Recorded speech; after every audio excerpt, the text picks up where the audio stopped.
called The Following, and there was just a character who was like a serial killer, and it kind of seemed like maybe like he had definitely some dark things in his past, and like he wasn't so sure if he should be killing people, but he's kind of like in this life already and didn't really know how to like get out of it. And so I just started thinking about like what would happen if someone like that decided that they didn't want to be like that anymore, and how would they go about changing at that point in their life when they're already like they've already done all these really horrible things. It's kind of really hard to transition into not being that kind of a person, and like how would they handle it in their own head and their own emotions, and how would other people respond to it, and how would society like would society accept them and say, okay, you can be with us again, or would they be like, no, you did these bad things and you're just a bad person forever. So that was kind of the main thing I wanted to explore. And Keep No Record follows a criminal psychologist, Sarah Parker, who is kind of they're looking for this killer named Jacob, who she ends up having a close relationship with. I don't want to spoil too much about like how that comes about, but they end up spending a lot of time together, and she kind of learns more about his past and why he's become the way he is, and it's obvious that he like kind of recognizes that this is wrong, and that it doesn't is kind of in over his head, and she kind of helps him to figure out how to just become a better person. And without spoiling too much about the end of the first book, it's kind of hard to talk about the second book, but the second book follows more of Jacob's perspective of kind of after the first book, how he progresses through the rest of his life. And, after everything that Sarah taught him and everything that they went through together, what comes next? What is he doing after that? Which I feel like is kind of all I can say without spoiling the end of the first book, unfortunately. But yeah. Yeah, I mean, I loved just the blurb. It says as their connection builds, she learns about his past and struggles with the conflict of remembering the danger of her situation in the midst of embracing their increasing feelings of compassion, possibly even love for the man she's supposed to fear. And I thought that was really well showed. I mean, because, like I said, I don't want to give anything away either, but like the way she just runs headlong into the situation she's given and puts herself in his hands could have went so many different ways. Yeah. Like when I got to that part, I'm like, she's either really brave or she's really stupid. But because of what she comes across, and I honestly didn't know at that point what to expect. Mm-hmm. Like which way, like I said, it could go so many ways. Which way were you going to take with it? And I don't know, it just worked so well because of their personalities. Like you don't understand at first why she did it, but as she gets more and more in depth with him and learns a lot more about him, you're like, okay, that makes a lot more sense now. Like, and it was, like I told you before, it was so well written. There was not a point that I was like, okay, why? That it wasn't answered, or and you want that engagement in the reader, and I felt like you did that. I mean, I put on your review 10 out of 10 stars because 5 just wasn't. Thank you. 5 just wasn't enough for me with this book. So I'm thoroughly, as soon as we get off here, I'm taking Keep No Record down so I can get Broken together and gonna try not to read it all in a day. But I yeah, your book was the perfect way to end the year. It's because I was thinking, okay, well, it's like a kidnapping and a killing thing, and like not really a Christmas type book, but then again, I edit death for an author, so maybe it's just the timing of the year. But the way it went from this serial killer book to this understanding and compassion, and in the end, revelation feelings that they have for each other, like it worked out so well to be any type of year of book. It's not the oh my gosh gushy romance. It's not the blood and guts serial killer.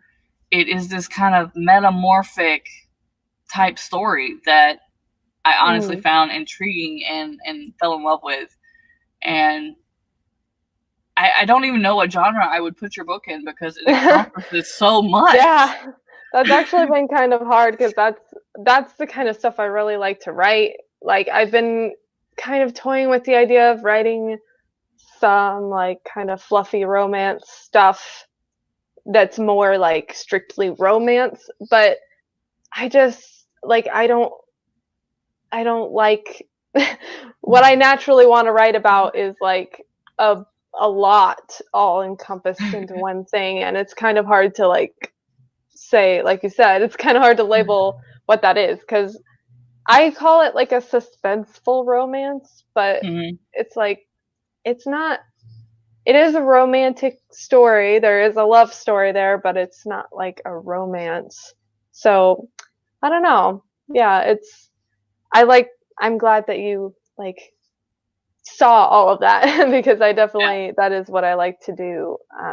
And I wanted to showcase Sarah being kind of naive, and I wanted to make sure that it didn't come across as if I, as the author, didn't realize that the things she was doing were kind of stupid sometimes.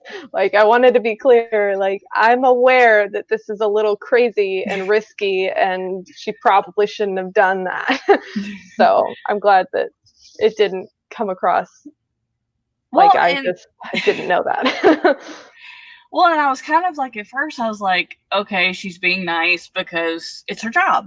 And then I was like, okay, well, she's understanding his motives a little bit more. So it's Stockholm syndrome, Yeah. And it's like, but then by the end, it's like these two people have formed this very odd but works for them bond where they get each other, but there's still those barriers of she has her views and he's struggling with his own. And the fact that she's able to see that for what it's worth at the same time, it really added kind of a whole new layer to it.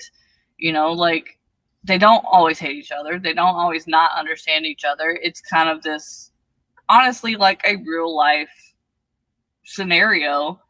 So it wasn't straight this or straight that. It was an overtime, genuine blend of what a person would feel like stuck in this place with somebody for so long. So I can't say I thoroughly enjoyed it. I can't give it enough gushing reviews. Well, thank you. I'm really interested to see what you think of the second book, because like, I don't know, I take some directions differently than some people expected, and I don't know. I'm just interested to see what you'll think of it. Now, is Broken Together going to be the end of their story, or is there another one? Broken Together is, as far as I'm planning right now, is going to be the end of Jacob's story. The only thing that I've toyed with is maybe writing a prequel, possibly from his sister's perspective of their life growing up. But other than that, I don't really plan to do anything after this, I don't think. I can't say I wouldn't like that. There's so many hints to their life that, like, I really would maybe have it a prequel would be nice. just to kind of understand what pushed him into that killing spree.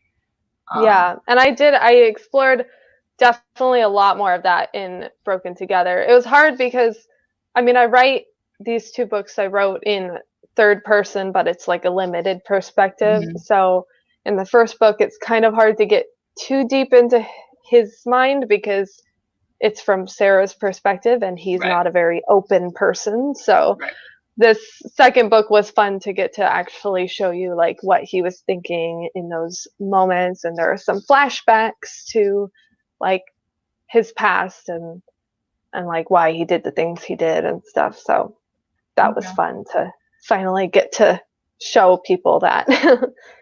Now I have to ask, how much research did you do into, I guess, disorders to get his personality down? I did. I mean, I would say a fair amount of research. I've studied psychology in college, so that's something I've always been really interested in, and I already kind of knew a lot. But I actually went to the library and just looked through the DSM and read through like all the disorders and what like symptoms people with those disorders have to kind of try to diagnose Jacob. Like if he was my client, like what would I think he has? And so I chose the ones that seemed that kind of fit where I was going with his character, and then I added some more things into that to kind of make those things a little bit more obvious. Okay. So yeah, because when they first get together, and are stuck in this place, like I was like, oh, he's just aloof. He just doesn't want to tell her too much. But then, like as it progresses and you get to know him, you're like, okay, there's a little more here, and you already know that because of his backstory. But like in other books I've read, it's just because of their history or because of their what happened to them as kids. That is what makes them, and that's all you really find out. But knowing that like these things that have happened have caused him to have certain issues and things, and it really added a more, I'm not gonna say a more human element because that was already there, but like it almost gave you a little bit of empathy towards his situation, not just, you know, killing because he's trying to get revenge, but it made you understand what drove him maybe a lot more than just the revenge side of it. Right, and that was definitely the goal. I know, making a kind of protagonist who is like such a bad person. I really needed to make sure I gave him enough empathy other than just like revenge, because that's not really enough to warrant like, okay, but like you still did really a lot of bad things. But you know, there is a little bit more empathy to be had if someone actually has like a mental disorder that makes them a little bit less controlling themselves. There's a bit more there. Because I didn't want people to hate him. Well, and it gives him a little bit, I think, of more of a, not necessarily a childish persona, but just it shows his vulnerability in the situation as much as she has. You know, here she is, this kidnap victim, and she's trying to deal with it. So, of course, she's unsure and doesn't, you know, want to cross too many lines that she doesn't know if they're there or not. But then it gives him his own sense of vulnerability for her to step in. And I didn't really fully expect that. It at some points gave him this childish feeling that just tugged on your heart for him. And I love the way every time she stepped in and took care of him and was that comforting figure instead of just remembering that she's here for a job. And so I said, I can't stop saying you did this so well. Honestly, I can sometimes say I have parts here or there that I wouldn't agree with or that I would have changed or something. But you flawlessly did this book. I can't find a single fault about it. Oh, so if you ever have a hater on anything, let me know and I will set them straight. Yeah, so like I said, it's an awesome book. I definitely want people to pick it up because they won't wait a second once they're done reading to go to book 2. Did it, at any point in the story, did you find yourself maybe surprised at where it was taking you as the author, or did the characters take you somewhere you didn't think?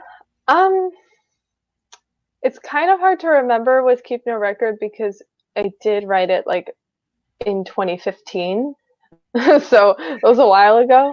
Well, for either of the books. I mean, yeah.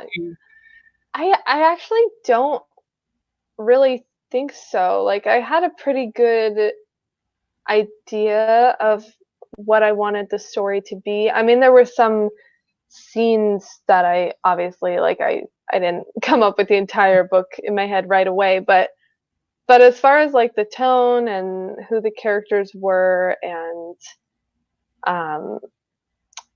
I will say there is one thing that I think when I first came up with the idea for Keep No Record, I wasn't planning for this, but I don't know that I can really say it because it's like a huge spoiler for Broken Together, and even you haven't read that yet, so I'm not going to spoil it for you. But but yeah, there is a direction I went with the second book that I think in my initial like daydreaming about this story before I started writing it, I don't think I had planned that. And then kind of as the characters grew, I started, and also from feedback from some people about the relationship and the characters, I just started to realize, I don't think these characters actually would do what I had thought they would be doing in the second book. So I think like there was actually like a whole, I think it was like 3 chapters or so in Broken Together that I just completely removed that I had already written. Really? Oh, wow. Because it was like a whole subplot that I was like, and it was actually interesting now that I think about it, I kind of forgot about this, but there was a long period of time when I was writing Broken Together where I kind of wasn't writing at all because I just did not feel any confidence in the story anymore. Like, I still loved it, but I was like, there's something wrong here and I don't know what it is. And so I sat down with my mom, because she's sort of like, my mom and sister are like my alpha readers. So I sat down with my mom and I just told her all my ideas for the story and like my outline so far. And I realized through our conversation that there was this subplot that I really loved because I enjoyed writing it, but it just didn't work for the story. And it was like, as soon as I realized that and was like, okay, yeah, I think I need to take that out, it was just like, okay, this book is great now. It fixed everything, and it was like kind of hard because I really liked that part, but it was totally the right choice.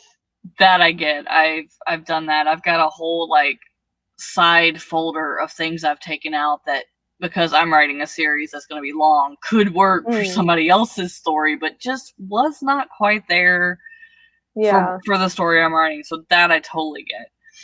Yeah, it's hard. Now, are you a hardcore plotter, or do you pants any of it? What do you do? I call myself a puzzler, actually. So that works for you. That knowing the story, that works. Yes, it does. So what I do is and this is just how I naturally, when I wrote Keep No Record, I was not in the author world at all. I've been a writer since I was a kid and wanted to be like a professional author, but I didn't really know anything about writing. So this is just my natural process. When I wrote my first book was I had an idea, I did a whole lot of daydreaming, and I just wrote down any scenes that were like really fresh in my mind that I was really excited about. Like, as soon as I thought of, ooh, what about this? I wrote that scene. And then basically once I kind of was losing steam on those ideas, that's when I kind of put it all together. I wrote all the scenes that I had already on sticky notes and I put them on a board and then looked at where all the gaps were. Like, okay, I got this scene and then this one, but there a lot has to happen in between those two Yep. things. I do the So same what thing. do I put there? So that's how I did it. So at that point, I really do need an outline, and I'm not a pantser, that is for sure. I definitely need an outline. But before that point, I kind of just write whatever I feel like. I may have to borrow that from you because that's exactly how I get my novels together. I always just said I'm a planter because I have like the main points of an outline, but then I just let the middles flow to get from point 1 to point 2. But yeah, I have a board that just sits by our shoes when I'm not using it, and I've got a notebook where I write all my plot bunnies down, and then if one works for a story, I'll put it in and put it in place on a sticky note. So I might have to borrow that from you. I'm gonna call myself a puzzler. Hashtag Castiel. I can't remember where I got that term from. I was listening to some like podcast and someone said that and I was like, oh my gosh, that's exactly what I do. That is a great name for it. Yeah, I've never heard that until now. That definitely works, especially for you. I mean, like I said, it's all these different puzzle pieces and of the story that I don't think if you had written it any other way than the way you write, like it would have worked as well or been as streamlined. But I think because your writing just made it so fluid that it was like putting pieces to a puzzle, because you have this piece and you have this, and you don't quite understand, okay, this is a serial killer, like why has she got so much empathy for him? And by the end, it all fits to make this beautiful picture that works so well. So, yeah. Hi, Cachet. I'm glad you didn't miss it either. And anybody at any point, if you have questions for Cassie or me, just post them in the comments. We'll definitely get to them. Now, what are you kind of taking a break and a breather now that Broken Together is done, or you already starting on a third story, or what's going on? I have definitely already started on a third story, I guess you could say. It's I'm not sure what it's going to be yet. I keep going back and forth. Originally it was just a book idea, and then it became, this is going to have to be 2 books.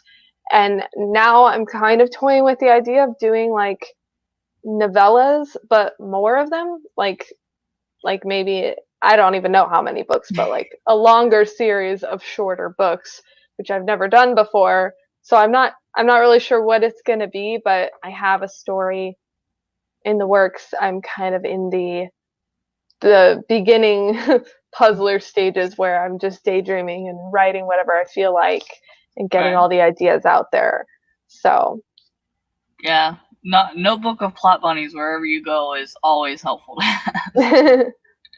Yeah, I worked on that story for Nanowrimo, and I did do 50,000 words for that, and I had already written some before that also. I started that, the one I'm working on now, I actually started when I was writing Broken Together, during that time when I was like, I know I love this book and I want to write it, but right now I just like hate it for some reason. So I need to just set it aside and do something else for a while. So I kind of started writing like a little fan fiction, and it just developed into its own thing. So that's what I'm working on now. Okay. So are you going to stick with, I didn't even look what you had technically had this as. Is it just a psychological romance, or what did you genre this as? Yeah, I mean, I call it like, I think I technically put it under like suspense, like romance and suspense kind of categories. At least the first one. The second one is kind of more of just a romance. There's not as much of like the suspense part. It's just really dramatic. Right. It's there's a lot of like deep. I like to make people cry, is what I'm trying to say. So all my books are gonna have deep stuff in it. So yeah, I would say it's a romance. So and that is what I like to write mostly. I'm planning in the future. I'm not like against trying other genres. I'd love to write like a really, really awesome mystery, but I just haven't had an idea for it yet. But this next book I'm writing is also definitely a romance, but that has a lot of like drama. Kind of the difference between like a Hallmark movie and a soap opera. My books are more like a soap opera.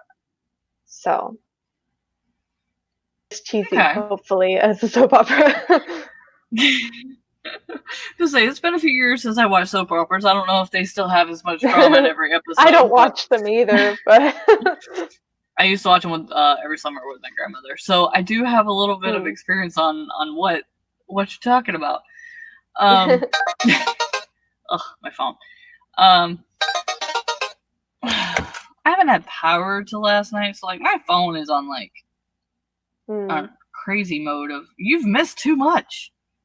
Well, I thought I turned all my alarms off, but I guess I did not. Let me do that right now. Sorry. Bad etiquette. Bad. Yeah, I can't quit gushing about it. I want to ask you things about the book too, but I don't want to know. And I'm trying to think of things to ask that won't give it away because it's so good. Like I said, I purposely. Sorry, go ahead. I was just gonna say, I think some things are okay to lightly spoil. I mean, you can't have everything be completely unexpected. Right. You know, even in the blurb, like it says some things that happen that you. So it's okay. Well, I was just trying to think, like, because I'm a farm girl, I loved like her playing with the chickens and stuff, and her story on that. I was trying to think, like, that's not really too revealing, but like, obviously he kidnaps her, so he has to take her somewhere. But I honestly got intrigued, even like just now thinking about it. Like, he had somebody help him, obviously figure all this out, but just how they found a house that was so perfect for both of their needs. Obviously wrote it. It's not like something that would happen every day. Yeah. But just this house in the middle of nowhere that couldn't have been more perfect for them as two characters. Like, she had a cute little story about the chickens, and there was the record player for him. And you know, for all I know, he could have carted it in. I don't remember if he said he did or if he found it there, but like, it was just the tone of the house kind of had its own character, and the land. It allowed you to open up more into his personality now versus what drove him to do what he did. As well as just give them a little bit of the carefree innocence that I think help progress that story from killer psychological to the budding romance. And I don't think without either the house or maybe some of the elements, I'm trying to figure out which part of it most to me just transitioned it, but like, it just opened them up to each other more than just talking would have. And so I found that fascinating. And like I said, I'm a farm girl, so chickens were like, oh my god, like I had a pet chicken too. Like that's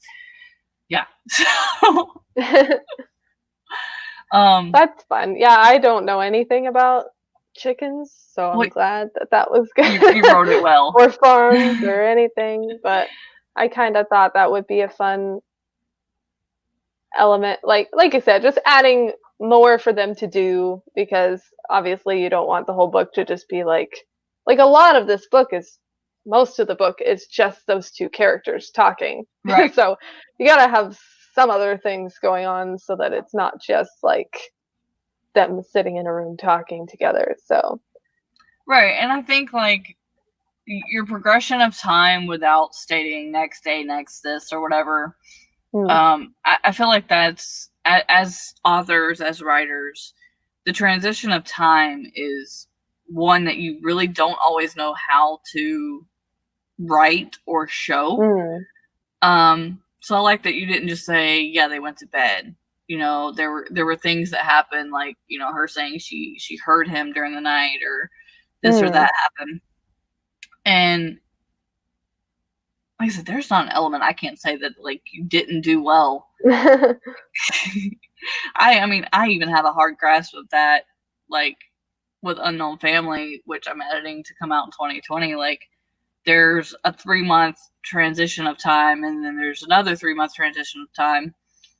And I struggled with, how do you explain this every day? How do you go about the motions without saying the next day or she went to sleep?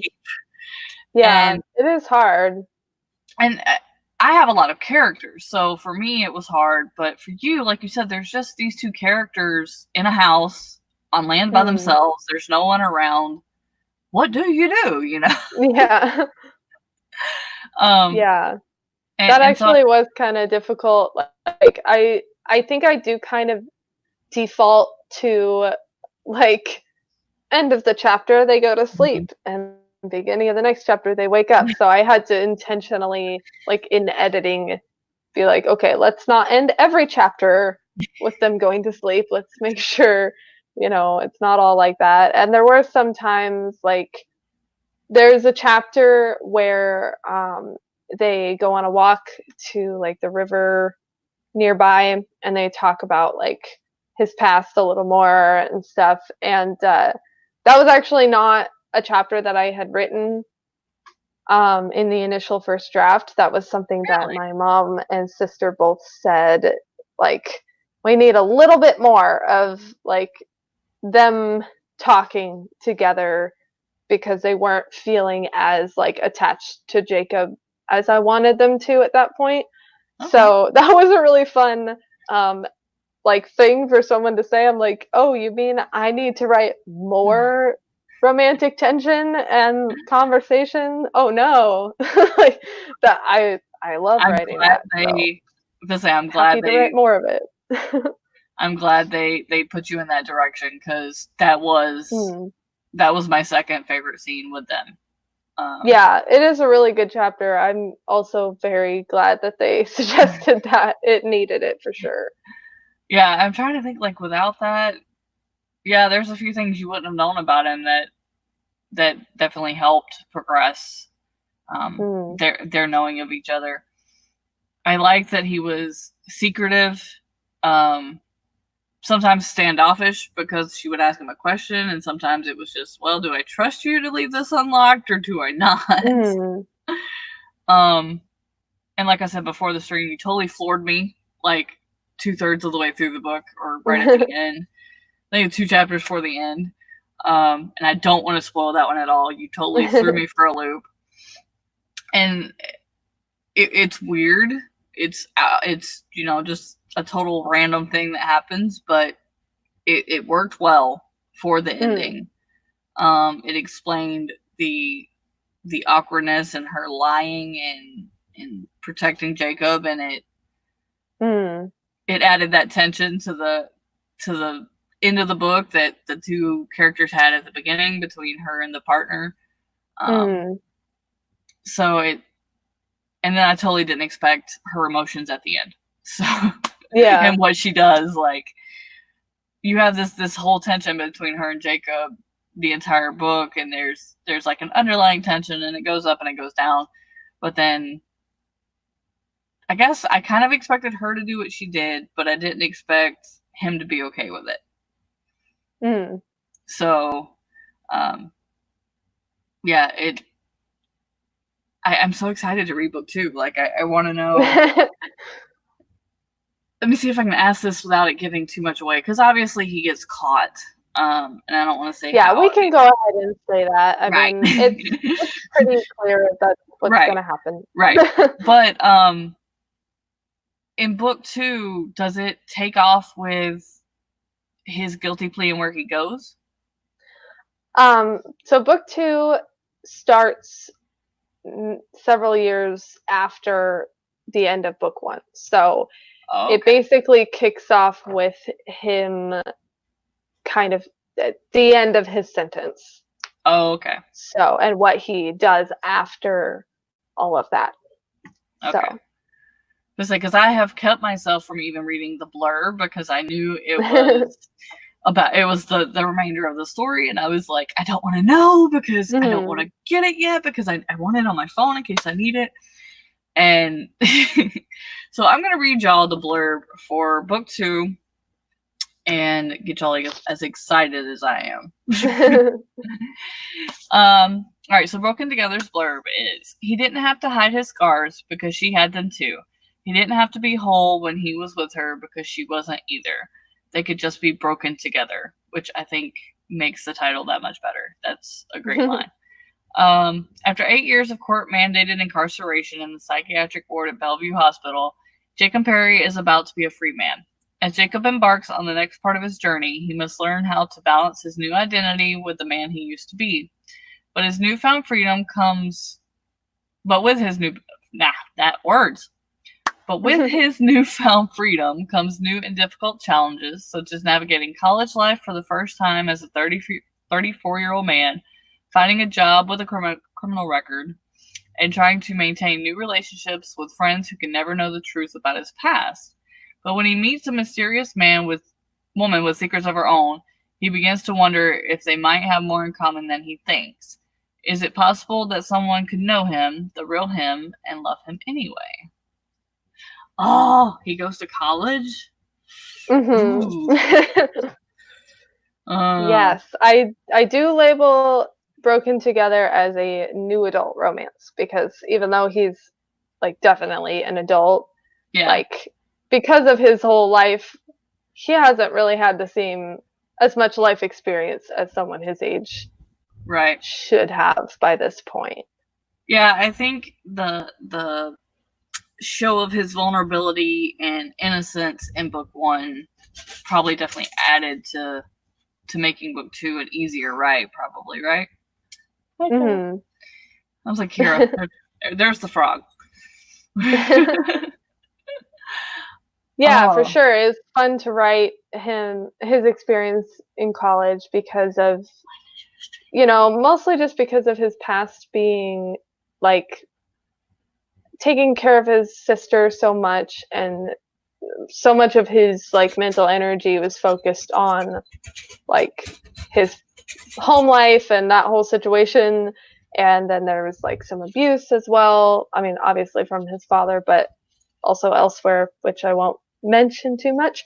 But all of that kind of just like led to him not really having much of a like social life in high school. So he's kind of like developed or socially behind in that area. So even though he's older, like he's mentally like at the same stage as most college students would be. So do you find out a little bit more about his past and everything in book 2 than you did in book 1? Yes, definitely. Since it's written, they're both, third person limited perspective, not first person, but the second one is definitely written from his perspective. So we get a lot of his thoughts and emotions. There's some flashbacks to his past, and also like him working with a therapist. And so there's a lot more, kind of like with Sarah, she was a criminal psychologist, so she asked him some important leading questions to get him to like think, but her role really wasn't to be his therapist. So this is different because we get to watch him like emotionally work through some of those things.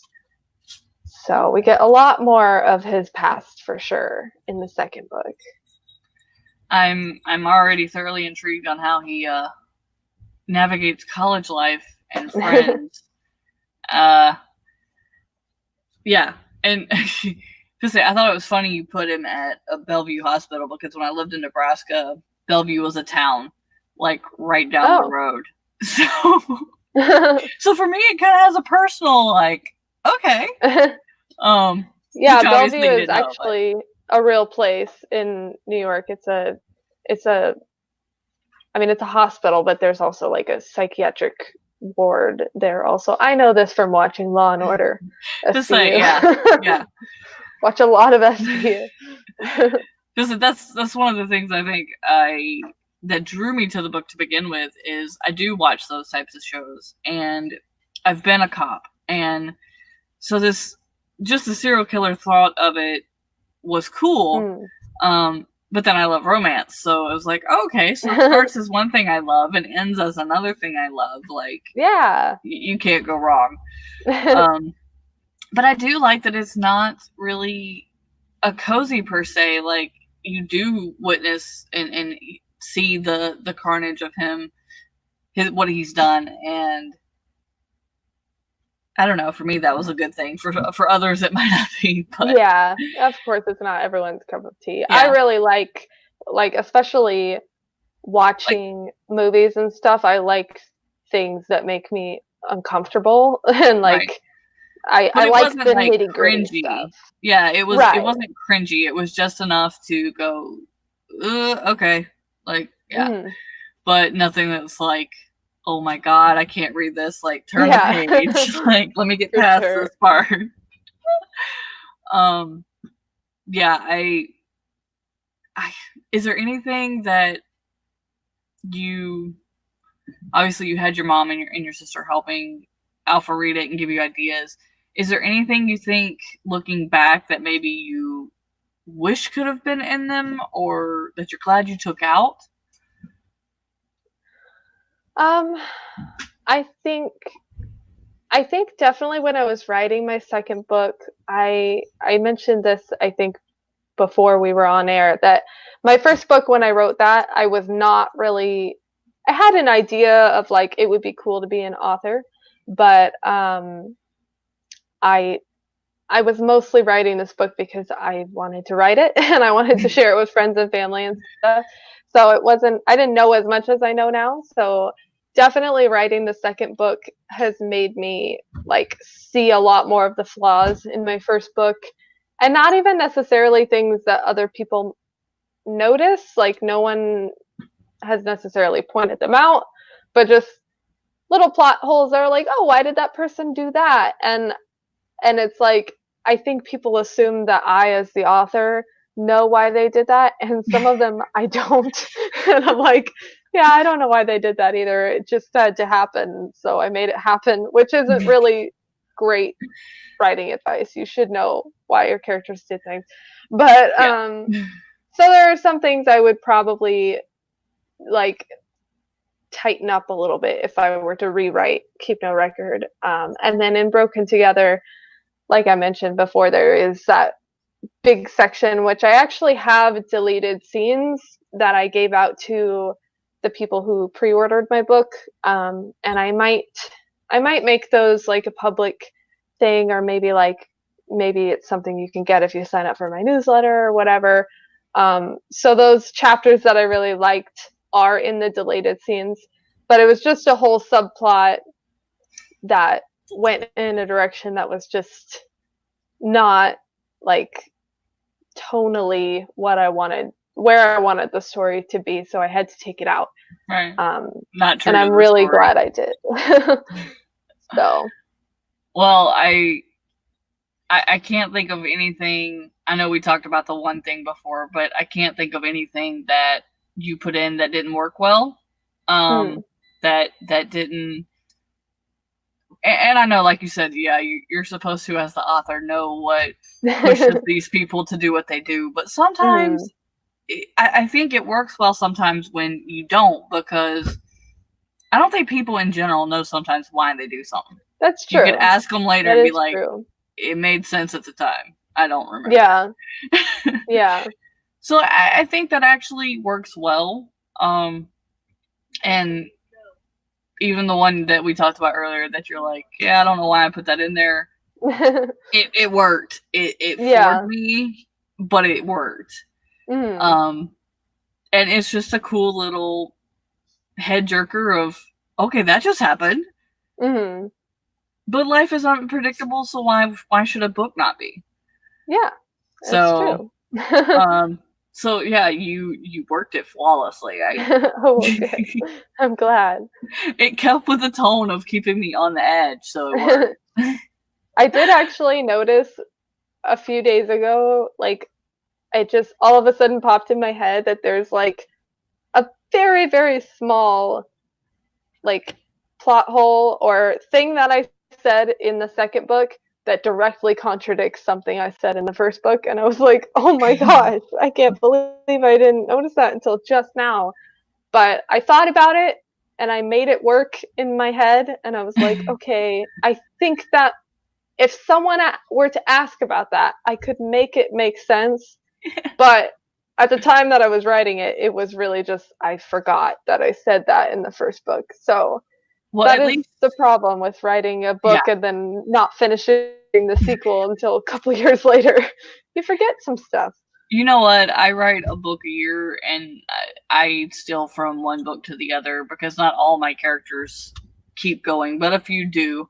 There are things that even I forget, and I have an Excel spreadsheet to try to keep up with it because an eye color or a person where they're staying at the time, like, seems such a small little oops. But as people like me and Alec have talked about, like, hopefully, God forbid, but hopefully, one of our AuthorTube tribe turns their book into a show or a movie. You don't want it to be like with Shadowhunters and be that one thing, like in the book, his eyes was blue, and then in the show it was green, and then they changed it. What happened?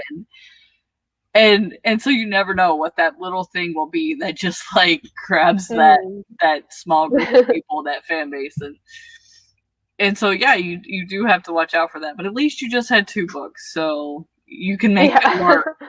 I don't want to be like, yeah, his eyes were green here, and then in this book they were blue, and in this book they were brown, and oh crap, now we've got to make him have color changing eyes. So, which I guess is the good thing about paranormal. You can always make. I was gonna say you could do that in your books. I don't think I could make that work in contemporary. No, which is probably why I write fantasy, because it's a lot easier to explain the weird things. For sure. And yeah, like Jesse's saying, she's got, a series Bible, and I've slowly had to create that for that reason. So with contemporary, it's a lot easier to have somebody point that out to you.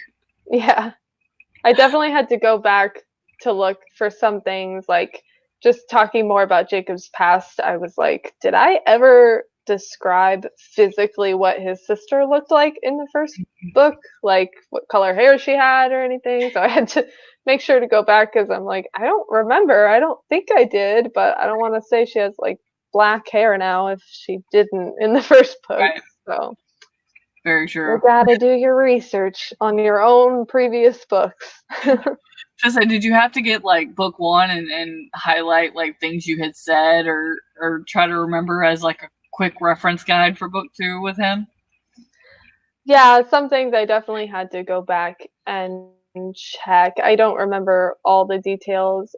At the time, like, I had a heck of a time writing this book with like just feeling like I'm a bad writer and stuff. So I didn't want to go back and read my first book too much because I was just only seeing all the flaws. And so I'm like, if I do this, I'm not even going to write the second book. So I kind of had to just press forward. But in the editing, I made sure to make sure everything made sense and lined up. Well, I'm definitely glad that you, I guess, didn't go the route of making it for the reader necessarily. You wrote the book for you because I think that helped I mean, your tone as a writer is amazing, and I don't think if you had been aiming when you wrote it for the audience that it maybe it would have, because you've only wrote 2, so who knows, over time if your tone will change. But I just think the tone wouldn't have been as great, or as hinty. I think you would have probably tried to explain a little bit more to get the audience. But I liked having to figure it out. I liked having to go with them to figure out what Sarah was feeling based off, Jacob's not aloofness, but his insecurity and his quietness and shyness. Because it was hard to tell at first whether, okay, is he being aloof? Is he being shy? Is he just not trusting? But as you follow the journey with him, and it is literally following the journey, there is no, okay, this is how he is, black and white. This is how she is, black and white. Like, the way it evolved, I don't think if you had done it with the fan base in mind would have been nearly as great.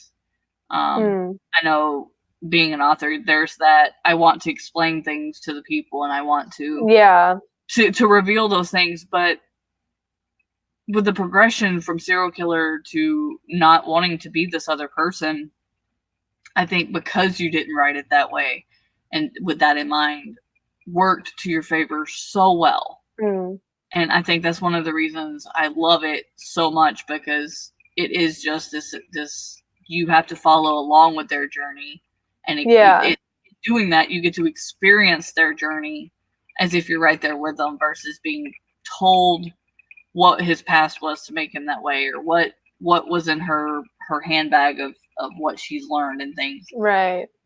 And I didn't know you wrote it that long ago before you published it. Like, it makes a lot more sense now, and it actually worked very well in carrying me through it. And like I said, I can't give you higher praise than I did before before the stream. Like, you are tied with my #1 author for life.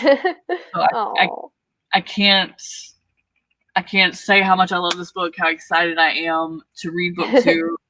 So you'll definitely be getting a Kindle purchase today, because as soon as it's happening. Well, I gotta say that's really, really good advice that you just said there, and nice to hear as an author, because I think that's an important thing for like all authors to remember, is to write. Like, to some degree, it's important to think about like whether or not what you're writing is going to make sense to other people, but at some point you do have to just kind of write your own tone and what you like. And there will be people like you who really like that, like, walking alongside the character and figuring things out slowly.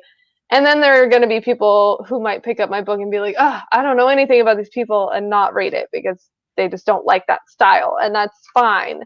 But like, it can be hard when you have people reading your stuff and saying like, oh, I feel like I don't understand this, or like maybe you should add more explanation. And sometimes you do have to kind of say, I don't really want to add more. Like, I personally, that's the kind of book I like to read. I really like characters that you're like, ooh, what's this person about? Like, I don't want to know everything about like how they think right away. I like to learn things along the way. And some people don't like that, but that's why you just have to write what you want to write, and you'll have fans and you'll have people who don't like your work, and that's fine.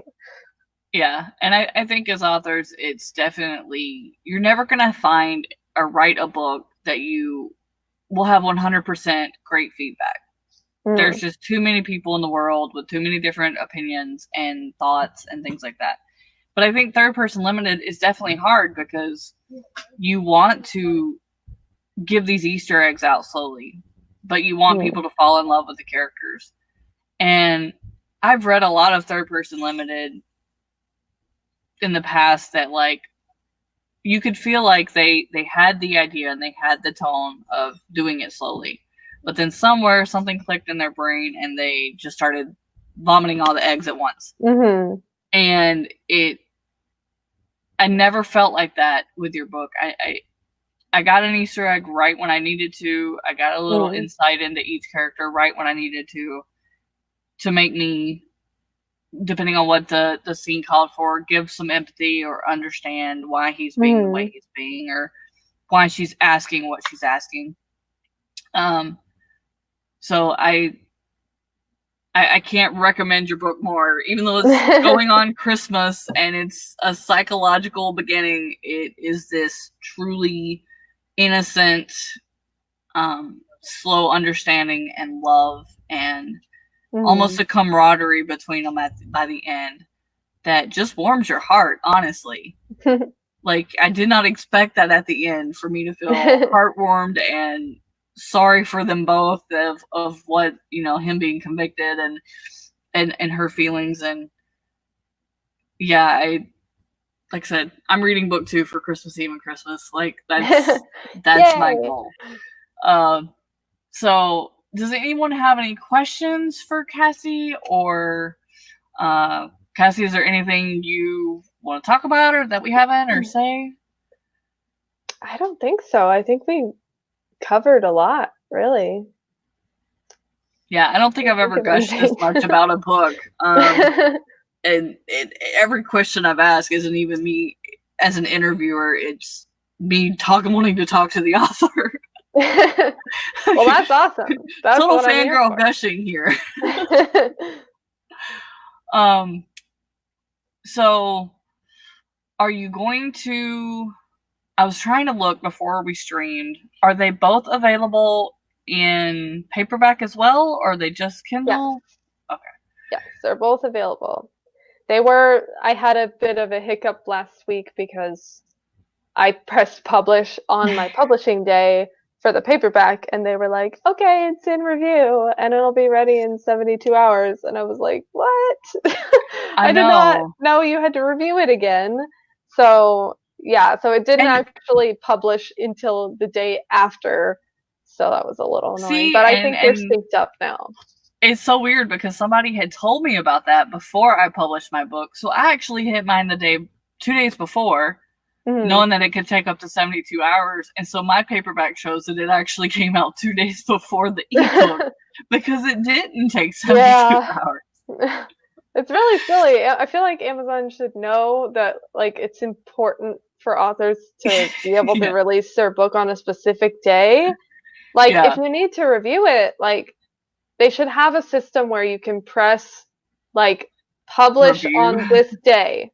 Like, I want it to be published on the 7th, so if you need to review it on the 4th, do that. So it'll be, but just hold off. Because that's what they do for the ebooks, because people pre-order ebooks and then they publish it on that day. So I don't know why they don't do the same thing for the paperbacks. But yeah, that's what I was thinking, because you put the date you want it to come out, and so you have all this time, Amazon, to be reviewing it. Yeah. Like, why? It should ding on your end to go, okay, this is 3 days before. Let me review this, because for sure. So for all those that do want to publish and haven't, definitely keep that in mind. It can say 72 hours and take an hour. It can say 72 hours and take 72 hours. Yeah. In the future, I think I would rather publish it like a couple days ahead of time, because if it comes out and you're not announcing it, like, probably no one will even notice that have like it's a already soft out. release. So yeah, but that way, like, if I sold out of books at my party I had on Saturday, then I was planning to say, oh, well, here, I'll show you where you can buy it on your phone or whatever. But I wouldn't have been able to do that because it wasn't actually out yet. So that was annoying. Okay, Kashay has a question. What is the biggest piece of advice you would give to someone else writing a series? I think there's a lot of advice to be given. I mean, I think having some kind of story Bible is definitely a good idea. That's definitely something I'll be doing in the future with the series I'm writing right now.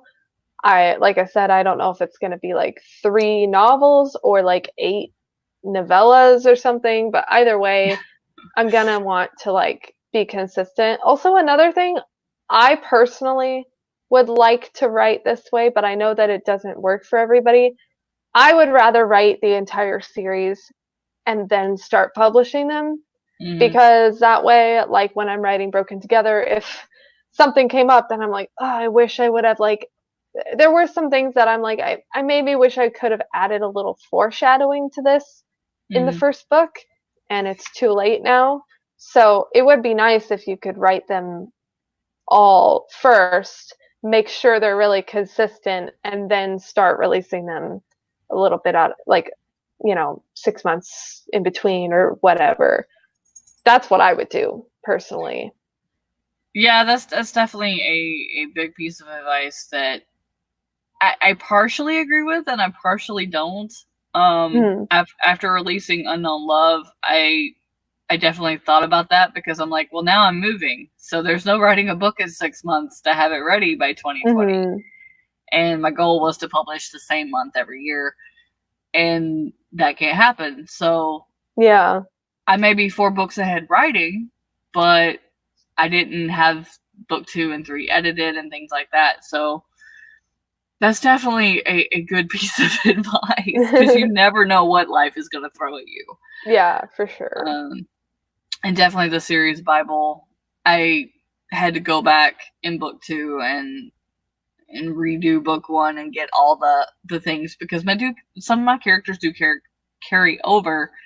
Mm-hmm. And if you ever think about using actual elements of history, like I do with the Mm. mythology, like there are some things you just can't change.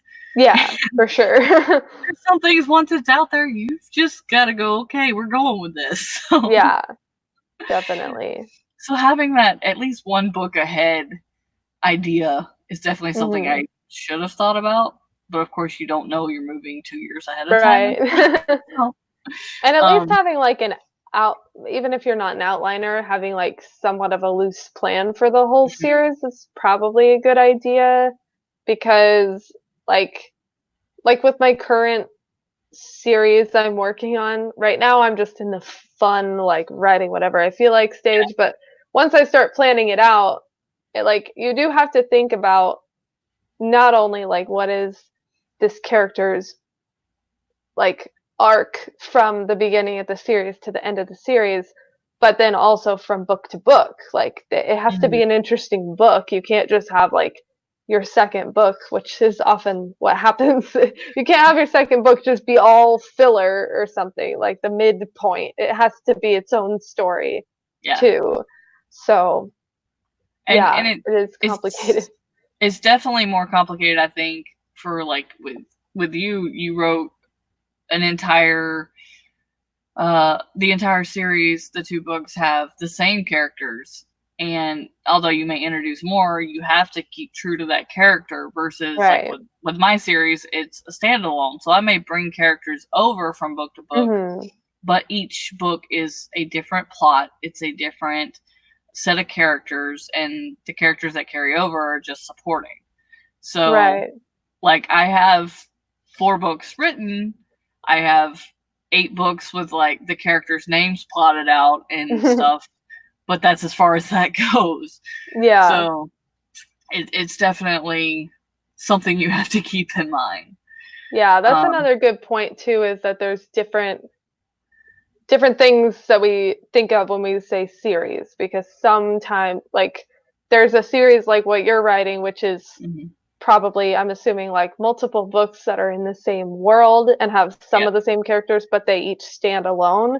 yep. And then there's a series like The Hunger Games, where it's like this is one whole story with Mhm. the same characters, and there are different rules for that. I don't think you necessarily have to write out a whole series ahead of time if they're like standalone books like Yeah, what you're doing. That makes sense to kind of write as you go or whatever. yeah. Because I mean, my story progresses, but slowly throughout the series, you get more of the world progression.